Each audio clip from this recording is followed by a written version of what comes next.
He wasn't loud. He wasn't threatening. He wasn't the kind of man you crossed the street to avoid. In fact, to most who lived near him, Jeffrey Dahmer was barely noticed at all. He was the neighbor who kept to himself. The quiet young man who nodded politely in hallways, who carried groceries without fuss, who faded into the background of everyday life. But behind that ordinary image, hidden inside the walls of his apartment, was a secret so disturbing, so unimaginable, that when it was finally revealed, it shocked the entire world. This is not just the story of crimes committed. This is the story of how a boy, born into an ordinary American family, became one of the most infamous names in history. This is the story of Jeffrey Dahmer, America's cannibal killer. Jeffrey Lionel Dahmer was born on May 21, 1960, in Milwaukee, Wisconsin. From the outside, the Dahmers looked like a typical Midwestern family. His father, Lionel, was a research chemist. His mother, Joyce, stayed home, though she struggled with illness and anxiety. Neighbors saw nothing unusual: a working father, a mother raising two boys. But inside the Dahmer household, things were not as calm as they appeared. Arguments broke out often. Joyce's health struggles created tension. Lionel's long hours left the family divided. And in the middle of it all was young Jeffrey, quiet, withdrawn, and searching for a place in the world. Even as a small boy, Jeffrey stood apart. Teachers remembered him as polite but distant. He rarely raised his hand, rarely joined games, and often drifted into silence even when others laughed and played. Some children crave attention. Jeffrey seemed almost invisible. But invisibility has a cost. And behind Jeffrey's quiet eyes, something else was forming. Every child finds hobbies, sports, games, collections. For Jeffrey, his hobby was unlike any other. When most children recoiled at the sight of a lifeless animal on the side of the road, Jeffrey lingered. He stared. He asked questions others didn't dare ask. What was inside? What made it work? What kept it moving? And what left it still? By the age of 10, Jeffrey was collecting bones, storing them in jars, fascinated not by play, but by permanence. When his father once showed him how to bleach animal remains for a science project, Jeffrey's eyes lit up. Lionel thought it was curiosity, perhaps even a sign his son might follow in his scientific footsteps. But for Jeffrey, it wasn't just learning. It was obsession. He loved the sound of bones when they clinked together in a bucket. He loved the control of arranging them neatly, preserving them as though they belonged to him forever. It was a fascination his family dismissed as eccentric. But it was also a fascination that would never leave him. At home, Jeffrey's life grew lonelier. His mother's struggles left her withdrawn. His father's career kept him away. The arguments between them grew louder, longer, and more frequent. Jeffrey retreated deeper into himself. When neighbors waved, he smiled faintly but never spoke more than a word. When classmates invited him to play, he refused, staying home instead. He was a boy who seemed present but distant, watching the world without joining it. By middle school, his teachers worried about his isolation. His grades slipped. His silence grew heavier. He walked the halls with his head down, drifting through days as though invisible. But inside, his thoughts were far from still. As Jeffrey entered high school in the mid-1970s, he discovered a new escape: alcohol. By 14, he was drinking before class, hiding bottles in his jacket, even sipping from cups during lessons. Teachers noticed. Classmates laughed nervously about Jeff always being drunk. But few looked deeper. Alcohol dulled the storm inside him. It quieted the racing thoughts, the fantasies of control, the gnawing loneliness that followed him everywhere. But alcohol couldn't erase them. It only gave them space to grow. Jeffrey's classmates remembered two sides of him. Sometimes he was funny, mimicking voices, pulling strange pranks, acting out in ways that earned nervous laughter. Other times he was silent for days, staring blankly, lost in his own head. He was unpredictable, caught between a desire to belong and an inability to connect. While other boys dreamed of sports, girlfriends, or college, Jeffrey dreamed of something else. He imagined complete control over another person, not through friendship, not through love, but through silence. He wanted companions who would never leave, never argue, never reject him. The fantasies became stronger, more vivid, impossible to ignore.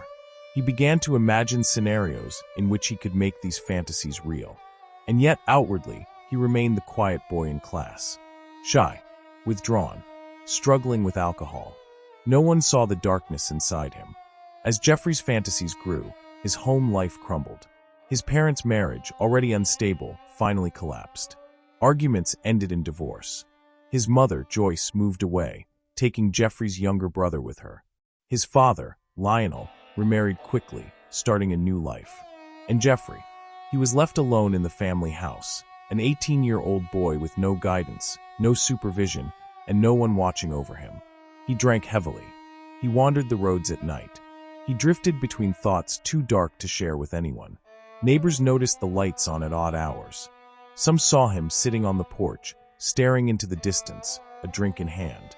To them, he was just another troubled teen, lost in the fallout of divorce. But to Jeffrey, those nights alone were the beginning of something else. In the summer of 1978, Jeffrey Dahmer graduated from high school. He wasn't at the top of his class. He wasn't celebrated as an athlete or a scholar. He was simply there, another name on the list, another face in the crowd. His classmates moved on to college, jobs, and families. Jeffrey remained adrift, drinking more heavily, sinking deeper into fantasies he could no longer control. He had reached a crossroads. One path led to the chance of change, rehabilitation, recovery, and perhaps a different life. The other path led to the world he had been imagining for years. And with no one watching, no one guiding, Jeffrey took the darker road. To those around him, Jeffrey Dahmer was still just the quiet boy from Wisconsin. Awkward, lonely, struggling with alcohol. But inside, his fantasies were no longer just thoughts. They were plans. And in the summer of 1978, just weeks after leaving high school, Jeffrey Dahmer would make a choice that would shape the rest of his life. The quiet boy was about to step into the world as something entirely different. The summer of 1978 should have been a new beginning for Jeffrey Dahmer. He had finished high school. His classmates were moving forward into careers, colleges, and bright futures. But Jeffrey was left behind, isolated, drinking heavily, and consumed by thoughts he could no longer silence. And one evening, those thoughts became action. The quiet young man who had lived in shadows was about to step into a darkness from which he would never return. It was June 1978 when Jeffrey spotted a hitchhiker named Stephen Hicks. Stephen was 18, just like Jeffrey, and on his way to a rock concert. Jeffrey stopped his car, offered him a ride. He smiled, spoke politely, seemed harmless. Stephen accepted. Why wouldn't he? Jeffrey looked like any other boy next door. They drove to Jeffrey's family home, where his father and stepmother were away. Jeffrey invited Stephen inside for a drink. They listened to music. They talked. Hours passed. But when Stephen mentioned it was time to leave, Jeffrey felt something snap. The fantasy he had carried for years, the desire to keep someone with him forever, was slipping away. And in that moment, Jeffrey made a choice that changed everything. When the night ended, Stephen Hicks would not walk out of that house. His life had been cut short before it truly began. For Jeffrey, the fantasy had become reality. Jeffrey's mind raced. He knew what he had done could not be undone. And now, he faced the problem of what came next. For hours, he worked in silence, concealing the evidence of what had happened. He used the knowledge he had once practiced on animals: bones, preservation, disposal. When morning came, the house looked quiet again. His secret was hidden for now. But Jeffrey was changed. He had crossed a line, and he knew it. Later, he would describe this moment as a rush of power, a twisted fulfillment of the fantasies that had haunted him for years. And yet, it also terrified him. He had acted on impulse, and the act left him both shaken and strangely emboldened. After that summer, Lionel Dahmer tried to redirect his son's life. Jeffrey was enrolled at Ohio State University, hoping a new start would set him on the right path. But Jeffrey was lost in alcohol. He skipped classes, drank through lectures, and failed exams. Within months, he dropped out. In 1979, his father enrolled him in the U.S. Army, thinking military structure would discipline him. Jeffrey trained as a medic and served in Germany, but his drinking followed him there. Fellow soldiers later recalled his strange behavior, his mood swings, his heavy dependence on alcohol. After only 2 years, he was discharged, officially for alcohol abuse. Jeffrey returned to Ohio with no degree, no career, and no plan. His secret from 1978 still haunted him, buried but never forgotten. By the early 1980s, Jeffrey drifted aimlessly. He worked odd jobs, lived with relatives, and continued drinking. In 1981, police arrested him for disorderly conduct after he was found drunk and unruly in public. A year later, he was charged with indecent exposure. By 1986, he faced another arrest for lewd behavior in Milwaukee. Each time, the consequences were minimal: probation, fines, counseling. No one saw the darkness beneath. To authorities, Jeffrey looked like just another troubled young man battling addiction. To neighbors, he was quiet, strange, but not dangerous. And yet, within him, the desire for control, the need to act on his fantasies, was growing stronger. In 1987, Jeffrey checked into the Ambassador Hotel in Milwaukee. That night, he met Stephen Twomey, a 25-year-old man. The two spent the evening together, but what happened next shocked even Jeffrey himself. According to Jeffrey's later confessions, he woke up in the hotel room to find Stephen no longer alive. He claimed he had no memory of what happened during the night, but what was clear was that Stephen's life had ended. Panic set in. But once again, Jeffrey's obsession with concealment took over. He transported Stephen's body back to his grandmother's house, where he then carefully worked to erase the evidence. The process, preserving, dismembering, and keeping control over parts of Stephen's body, would become his twisted routine. For Jeffrey, this was no longer just about loneliness or companionship. It had become about possession, permanence, and the illusion of control. From 1987 onward, Jeffrey lived with his grandmother in West Allis, Wisconsin. To her, he was a troubled but harmless grandson. He attended family gatherings, sat at the dinner table, and sometimes even went to church with her. But behind her back, Jeffrey's habits darkened.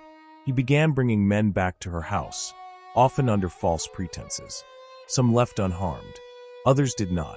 Neighbors recalled strange odors, odd noises, and late-night activity. His grandmother occasionally confronted him about smells in the basement or the garage. Jeffrey blamed spoiled meat, plumbing issues, or careless cooking. She believed him. And while she slept upstairs, Jeffrey carried out acts that no one could imagine. Between 1987 and 1989, the pattern repeated. Jeffrey lured men with promises of money, companionship, or photographs. He charmed them with quiet politeness, disarming them with his calm demeanor. But once inside his world, many never returned. He experimented with ways to keep them close: sedatives, restraints, rituals. He began collecting trophies, preserving parts of their bodies as mementos, as proof of his possession. To Jeffrey, this was his way of holding on. To investigators years later, it was evidence of a mind spiraling deeper into obsession. In 1988, Jeffrey was arrested after a young boy reported that he had been lured and assaulted. The court sentenced Dahmer to a year in a correctional facility, but he served only 10 months. Upon release, he returned once again to his grandmother's house. The arrest should have raised alarms. It should have triggered deeper scrutiny. But somehow, Jeffrey managed to slip back into obscurity. And once free, his urges returned stronger than before. To outsiders, Jeffrey still wore the same mask. Quiet, polite, almost invisible. He worked in a chocolate factory, standing at machines for long hours. He paid rent, attended family functions, and kept mostly to himself. But inside, he was plotting. Always plotting. Every encounter was another test. Every person he brought home was another rehearsal for the control he craved. He was learning, experimenting with methods, refining his rituals, and growing bolder. And yet, the world around him remained blind. By the late 1980s, Jeffrey Dahmer had already cut short several lives, concealed his actions, and perfected a mask of normalcy that fooled almost everyone around him. Neighbors thought he was odd, but not dangerous. Employers saw him as quiet, but reliable. The family still believed he was just troubled, nothing more. But inside his grandmother's house, and soon in his own apartment, Dahmer was building something darker, a private world of control, obsession, and ritual. And in the years to come, that world would spill out in ways that horrified America. By the late 1980s, Jeffrey Dahmer's life was spiraling. His drinking grew heavier, his secrets darker, and his control more fragile. His grandmother, once the silent witness to odd smells and unexplained activity in her home, had finally grown weary. She asked Jeffrey to move out. She couldn't ignore the constant late-night visitors, the strange behavior, the excuses that no longer made sense. In 1988, Jeffrey Dahmer left his grandmother's house behind. He rented a small one-bedroom apartment on the west side of Milwaukee. It was here that his private world expanded. No watchful eyes. No awkward questions. No family interference. For Jeffrey, this was freedom, and a chance to turn his fantasies into something permanent. Apartment 213 in the Oxford Apartments building looked ordinary from the outside. A narrow hallway, a simple door, a unit like dozens of others in the complex. But once inside, the reality was different. Neighbors soon noticed strange smells. At first, Jeffrey explained them away with stories of spoiled meat, exotic fish, or plumbing problems. Maintenance men came and went, but the odors always returned. At night, sounds carried through the walls. Drills, heavy thuds, strange thumps followed by silence. Residents complained. Some grew suspicious. Yet Jeffrey's calm explanations, his soft voice, and his polite demeanor disarmed them. To outsiders, he was the quiet tenant who worked nights at the chocolate factory. Nothing more. But behind that locked door, Jeffrey's rituals unfolded. Inside apartment 213, Jeffrey Dahmer refined his methods. He lured men home with promises of money, companionship, or photography. Once inside, he offered drinks laced with sedatives, ensuring they could not resist. He spoke quietly, gently, almost tenderly. But beneath the surface was his unrelenting desire for control. When their lives were cut short, Jeffrey performed his rituals with precision. He preserved parts of their bodies, arranging them as trophies, reminders of possession. He stored remains in refrigerators, freezers, and even large blue barrels filled with chemicals. The apartment became less a home and more a workshop of obsession, a place where he could construct and reconstruct his fantasy of permanent companionship. Between 1987 and 1991, Jeffrey Dahmer claimed the lives of at least 16 young men. Each had a story, a family, a future. Stephen Twomey, whose final night at the Ambassador Hotel marked the escalation of Dahmer's compulsions. James Dockstader, 14, who vanished in 1988 after Jeffrey lured him home with promises of money. Richard Guerrero, 22, who disappeared that same year, leaving his family devastated and without answers. Anthony Sears, 24, an aspiring model, last seen in 1989. He became the first whose remains Jeffrey deliberately preserved in a more permanent way. And the list would only grow longer in the years to come. Each time, Dahmer blended back into society. He went to work. He bought groceries. He greeted neighbors with a nod. No one suspected the horrors behind his door. What made Dahmer so difficult to detect was his mask of normalcy. At work, he was quiet but reliable. His supervisors at the Ambrosia Chocolate Factory described him as punctual, if somewhat aloof. He stood at machines for hours, packaging candy, earning just enough to cover his rent. To neighbors, he was awkward but harmless. Some thought he was lonely, others assumed he was shy. Even when police crossed his path, they saw nothing more than a troubled man. This mask, the quiet, polite neighbor, gave Dahmer cover. It bought him time. It allowed him to continue. As his obsessions deepened, Dahmer's fantasies grew stranger. He no longer wanted his companions to simply remain close. He wanted them to stay with him permanently, in silence, under his control. He experimented with crude medical procedures, attempting to create what he called zombies. Using drills and chemicals, he tried to remove the very will of his victims, leaving them physically alive but unable to leave him. The attempts always failed, but they revealed his chilling desire, a companion who could never abandon him, never argue, never reject. It was not companionship in the human sense. It was possession, ownership, total dominance. By 1990, Dahmer's compulsions escalated further. He admitted later to consuming parts of his victims, believing it made them a part of him forever. For him, it wasn't just about control over the body. It was about absorbing the person entirely. This detail shocked the world when it was revealed. But in Dahmer's twisted logic, it was a way to prevent loneliness, to ensure he would never be without them again. Residents of the Oxford Apartments grew increasingly suspicious. Some complained repeatedly about the smells. One neighbor, Glenda Cleveland, called police multiple times, reporting strange noises and suspicious activity. She even told officers about young men she had seen fleeing Dahmer's apartment. But each time, Dahmer managed to charm his way out of suspicion. He explained the smells. He calmed the officers. He presented himself as cooperative, polite, and soft-spoken. And each time, authorities left, unaware of the nightmare inside. One of the most disturbing missed chances came in May 1991. A 14-year-old boy named Conorak Synthesumphone was spotted wandering the streets, dazed, injured, and barely conscious. Neighbors called police immediately. When officers arrived, Jeffrey Dahmer approached calmly. He told them the boy was his partner, that they had simply argued, and that everything was fine. Despite neighbors pleading with officers to look closer, the police believed Dahmer's story. They escorted Conorak back to Dahmer's apartment, handing him back into the very hands of the predator. Within hours, Conorak's life had been tragically cut short. This failure would haunt the city of Milwaukee forever. In the summer of 1991, Dahmer's actions accelerated. Almost every week, he lured someone new into his apartment. His freezer filled. His rituals became routine. His confidence grew bolder, almost careless. And still, no one stopped him.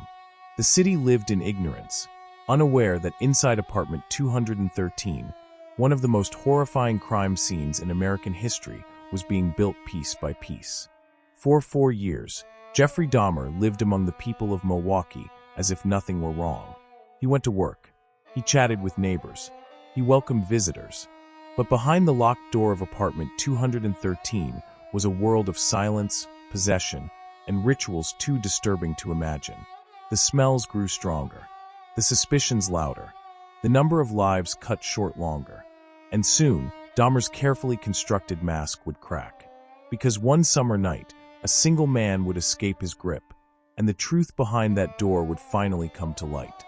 By the early 1990s, Milwaukee was home to quiet neighborhoods, busy factories, and the everyday rhythm of a Midwestern city.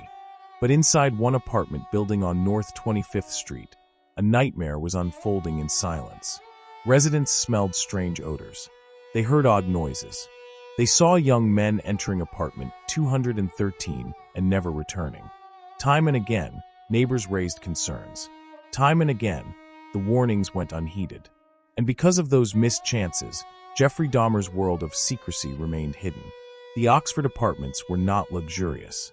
They were low-rent units, home to working-class families and individuals trying to get by. Among them was Glenda Cleveland, a woman whose sharp instincts and persistence would later make her one of the central figures in this story. Glenda and her family lived next door to Dahmer. From the beginning, she noticed something was wrong. Strange smells seeped through the walls. At night, she heard the sound of drilling, thuds, and an odd, metallic clatter that echoed down the hallways. She and other neighbors repeatedly complained. When building management confronted Dahmer, he always had a calm explanation. Spoiled meat, plumbing problems, or exotic fish that had gone bad. His soft voice and polite demeanor often ended the conversation. He sounded reasonable, harmless. But Glenda's instincts told her otherwise. Glenda wasn't the only one uneasy. Other residents saw a troubling pattern.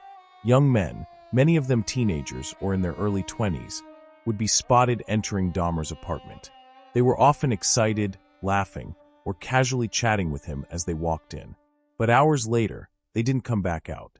At first, neighbors thought perhaps they were friends staying overnight. But as the months went on, the pattern became harder to ignore. One resident recalled, "We'd see them go in, but we never saw them come back. And the smell, it was always there." Something wasn't right. Despite the concerns, Dahmer had multiple encounters with police during these years, and each time, he managed to slip away from scrutiny. In May 1991, officers responded to reports of a young boy wandering the streets, disoriented and injured.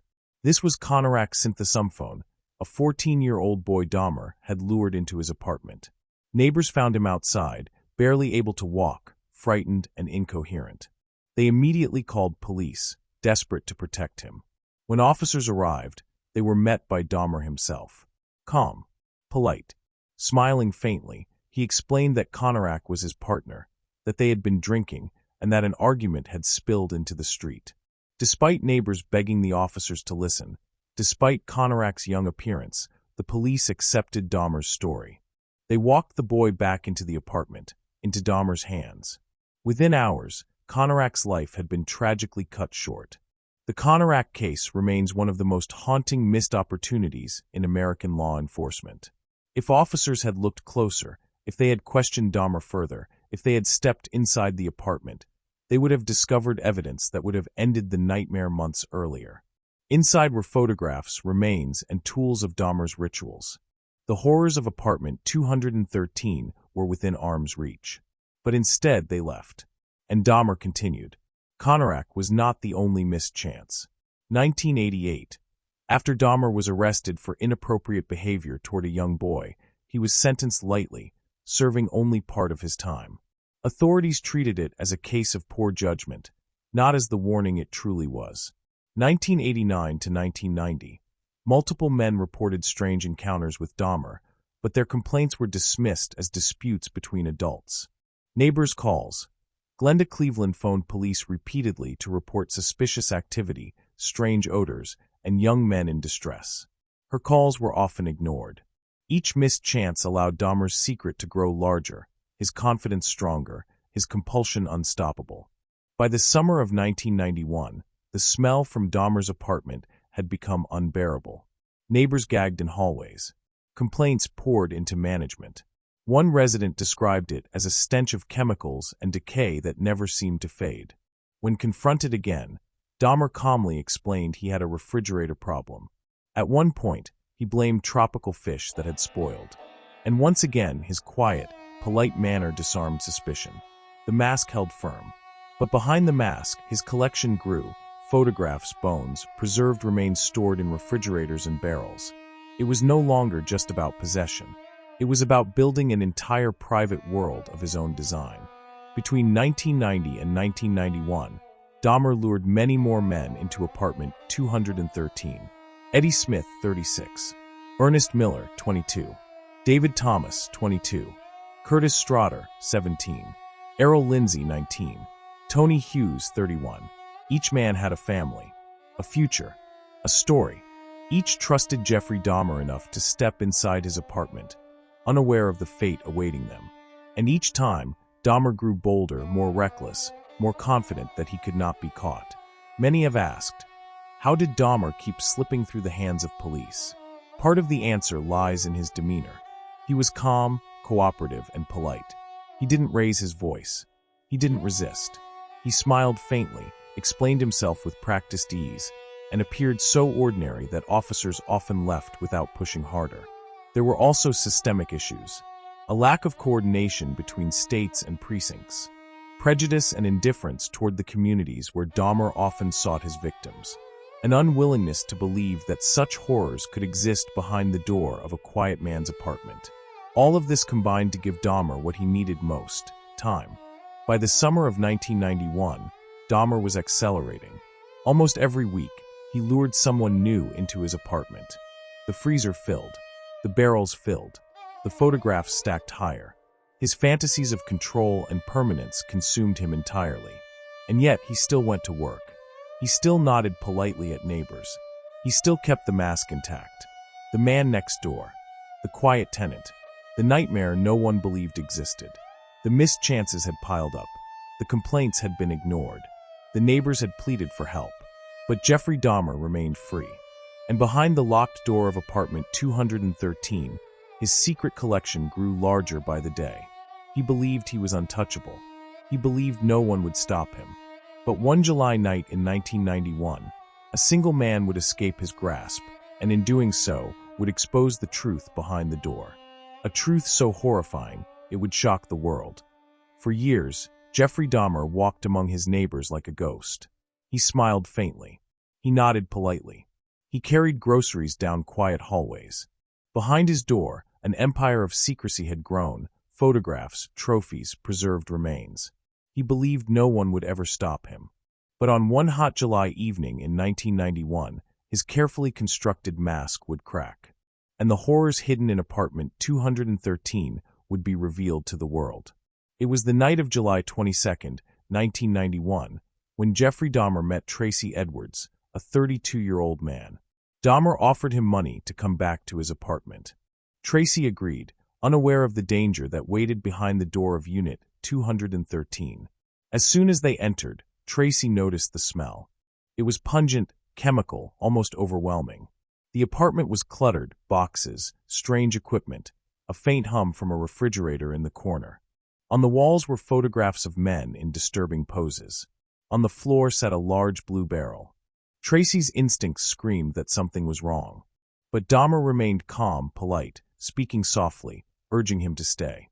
Then, as Tracy sat down, Dahmer slipped a handcuff around his wrist. Tracy asked what he was doing. Dahmer smiled faintly and said nothing. Tracy's heart raced. He tried to stay calm, to think quickly. Dahmer picked up a knife, pressing it lightly against him. His voice was steady, almost tender. "I want you to stay. I want you to be with me." Tracy realized this was not about conversation or companionship. This was about control. He knew he had to act. For hours, he spoke calmly, trying to soothe Dahmer, pretending to cooperate, waiting for the right moment. Finally, as Dahmer's focus wavered, Tracy struck. He punched Dahmer in the face, broke free from his grip, and ran. He bolted through the hallway, down the stairs, and into the street, the handcuffs still clamped to his wrist. Breathless and terrified, Tracy flagged down 2 Milwaukee police officers, Robert Roth and Rolf Mueller. He explained that a man had tried to restrain him, that something sinister was happening inside an apartment nearby. He showed them the cuff still locked around his wrist. The officers decided to investigate.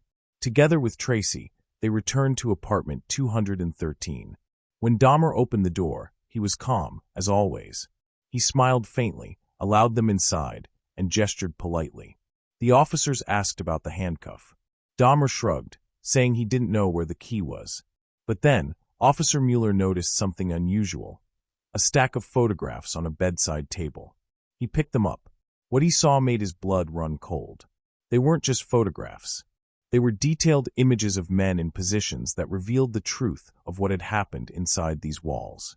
Dozens of photographs, each documenting Dahmer's private world. When Mueller showed the photographs to his partner, both men knew instantly this was no misunderstanding. Dahmer realized he had been exposed. He attempted to resist, but the officers overpowered him, pinning him to the floor and placing him in cuffs. The calm, polite neighbor was no more. Backup arrived. Officers searched the apartment. What they discovered would stun even veteran detectives. In the refrigerator, they found human remains. In the freezer, carefully wrapped packages. In the blue barrel, containers of acid filled with bone fragments. On the walls, more photographs documenting every stage of Dahmer's rituals. It was a crime scene unlike anything Milwaukee, or America, had ever seen. Word spread quickly. By morning, the Oxford apartments were swarming with police, reporters, and horrified residents. Neighbors who had long complained of smells and noises now realized the truth. The man they had passed in the hallways had been living among them with secrets too shocking to imagine. Glenda Cleveland, the neighbor who had called police countless times, wept as she spoke to reporters. "We tried to tell them. We tried to warn them. If they had listened, maybe this wouldn't have gone on so long."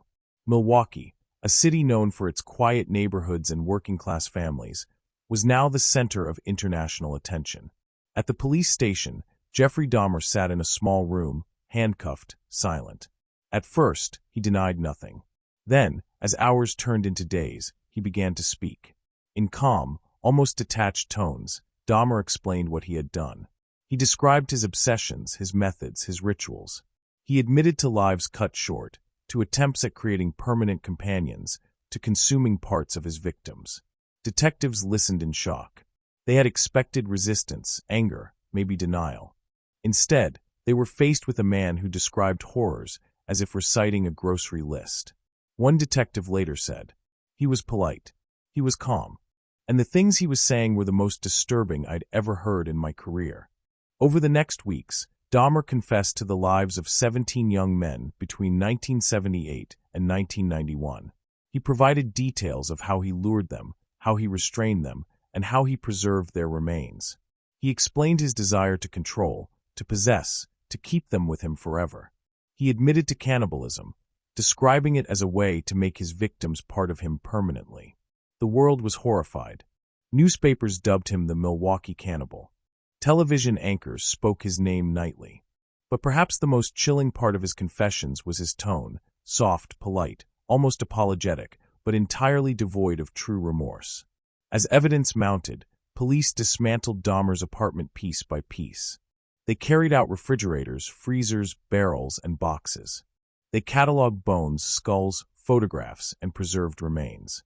Each item told a story of a life taken, a family left without answers, a future cut short. Reporters described the scene as surreal. Officers in hazmat suits, carrying out pieces of the horror that had been hidden in plain sight. The Oxford Apartments, once just another building in Milwaukee, became a symbol of terror. Residents fled, unable to sleep within its walls.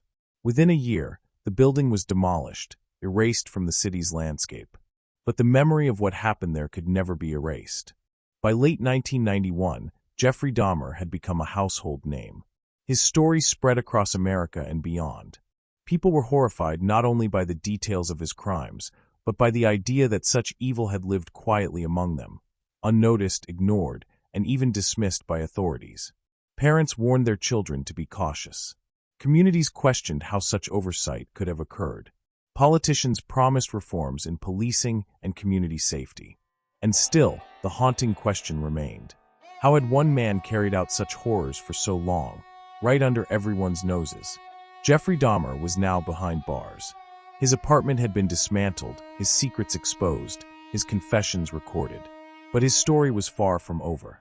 In the months to come, he would face the families of his victims in court. He would hear their pain, their anger, their grief. And America would watch as one of the most infamous trials of the century unfolded. Justice was finally closing in, but for many, it would never be enough. By late 1991, the quiet man from apartment 213 was no longer invisible. Jeffrey Dahmer was now one of the most infamous names in the world. His capture stunned Milwaukee, his confessions horrified investigators, and his story spread across every newspaper, every television screen, every whispered conversation. But for the families of his victims, notoriety meant nothing. They wanted answers. They wanted justice. They wanted their voices heard in the same way Dahmer's had been. And in 1992, the courtroom became their stage. Jeffrey Dahmer's trial began on January 30th, 1992, in Milwaukee, Wisconsin. The courthouse was packed with reporters, cameras, and the families of those whose lives had been cut short. Outside, crowds gathered with signs demanding punishment. Inside, the atmosphere was tense, a blend of grief, outrage, and anticipation. Dahmer faced 15 counts of intentional homicide, representing 15 young men whose stories had ended inside his apartment. The trial was not about whether Dahmer had committed the crimes. His confessions and the overwhelming physical evidence had already sealed that. Instead, the defense focused on his mental state. Was Jeffrey Dahmer legally sane? Or was he driven entirely by impulses beyond his control? Dahmer's lawyers argued that he suffered from severe mental illness, pointing to his obsessions, his bizarre rituals, and his desire to create zombies. They described a man whose compulsions overpowered him, whose fantasies spiraled into reality without conscious control. But prosecutors countered that Dahmer's actions showed calculation, planning, and awareness. He bought chemicals, tools, and sedatives with purpose. He concealed evidence, deceived police, and manipulated neighbors. He chose when and how to lure his victims. These were not the actions of a man lost entirely to madness. These were the choices of someone who knew right from wrong and simply did not care. Throughout the trial, Dahmer sat quietly, dressed in simple shirts and glasses. He rarely showed emotion. He listened intently, sometimes bowing his head, sometimes looking straight ahead. Observers noted how ordinary he looked, not a wild-eyed monster, but a polite, almost timid man. And perhaps that was the most disturbing part of all, evil hiding behind the face of normalcy. One of the most powerful moments of the trial came when the families of the victims addressed the court. They spoke of lost sons, brothers, and friends. They spoke of laughter that would never return, dreams that would never be fulfilled, lives cut short in the prime of youth. Some cried. Some shouted in rage. One woman, overcome with grief, lunged at Dahmer, screaming for justice before being restrained by deputies. The courtroom was electric with raw emotion, the unbearable weight of years of silence finally breaking into words. For the first time, the family's voices echoed louder than Dahmer's confessions. On February 15, 1992, after 2 weeks of testimony, the jury delivered its verdict. Jeffrey Dahmer was found legally sane and guilty on all counts. The judge sentenced him to 15 consecutive life terms, a total of 957 years in prison. It was a sentence designed not for survival, but for permanence. Dahmer would never walk free again. As the sentence was read, some families wept in relief, others bowed their heads in exhaustion. Justice, at least in part, had been served. Dahmer was transferred to the Columbia Correctional Institution in Portage, Wisconsin. There, he entered a new world, one where notoriety meant nothing, where every man was stripped of freedom, and where survival depended on navigating a brutal social hierarchy. At first, Dahmer was kept in isolation for his own safety. But after a year, he was moved into general population. Surprisingly, many inmates treated him with fascination. Some wanted to speak with him. Others despised him. Guards monitored him closely, but Dahmer often downplayed his own danger. In prison, Dahmer underwent an unusual transformation. He began reading the Bible. He met regularly with a minister. Eventually, he was baptized, declaring himself born again. To some, this was a cynical attempt to find comfort in religion. To others, it was genuine repentance. Dahmer told reporters in a rare interview, "I know society will never forgive me. I know I can never make up for what I've done. But I have repented. I believe God has forgiven me." For the families of his victims, these words rang hollow. Forgiveness was not his to claim. The lives cut short could never return. Despite his newfound faith, Dahmer did not hide from the truth of his notoriety. Inmates recalled how he sometimes mocked his own crimes, shaping food into body parts or pouring ketchup on them as a grotesque joke. These actions angered other prisoners, who saw them as disrespectful both to the victims and to prison life itself. Dahmer seemed to waver between moments of religious reflection and moments of dark humor, as if torn between two identities, the repentant sinner and the man who still sought control through shock. On November 28, 1994, Jeffrey Dahmer's time came to an abrupt end. That morning, he was assigned routine cleaning duties alongside 2 other inmates, Christopher Scarver and Jesse Anderson. Left unsupervised for a short period, tension erupted. Scarver, already known for his violent tendencies, confronted Dahmer.